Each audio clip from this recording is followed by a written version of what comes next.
ಒಬ್ಬ ಮುಖ್ಯಸ್ಥ, ಆ ಊರಿನ ಒಬ್ಬ ಮುಖ್ಯಸ್ಥ ದೇವರನ್ನು ಒಂದು ಮಾತು ಕೇಳ್ತಾರೆ.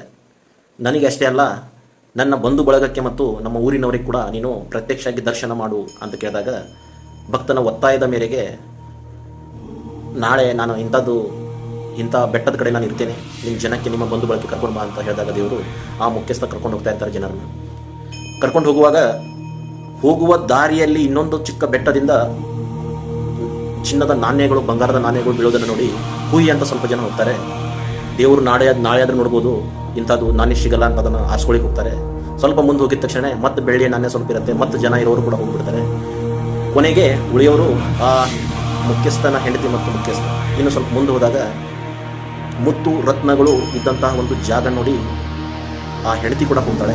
ಆ ಮುತ್ತು ರತ್ನದ ಹಿಂದೆ ಉಳಿಯೋರು ಹೋದ್ರೆ ಆವಾಗ ದೇವರು ಪ್ರತ್ಯಕ್ಷವಾಗಿ ಆ ಭಕ್ತನಿಗೆ ಹೇಳ್ತಾರೆ, ಯಾರು ದೇವರು ಕೊಟ್ಟಿದ್ದಷ್ಟು ನಾನು ತಗೋತೇನೆ, ದೇವರು ಹೇಳಿದಂತೆ ನಾನು ನಡೀತೇನೆ ಅಂತ ಹೇಳ್ತಾರಲ್ಲ, ಆ ಒಂದು ಮಾಯೆಗಳಿಗೆ ಮರುಳಾಗಬೇಕು. ಅವರೇ ದೇವರ ಹತ್ರ ಬಂದು ಪಾತ್ರರಾಗುವ ಜೊತೆಗೆ ಮೋಕ್ಷ ಕೂಡ ಪಾತ್ರರಾಗ್ತಾರೆ ಅಂತ ದೇವರು ಹೇಳಿದ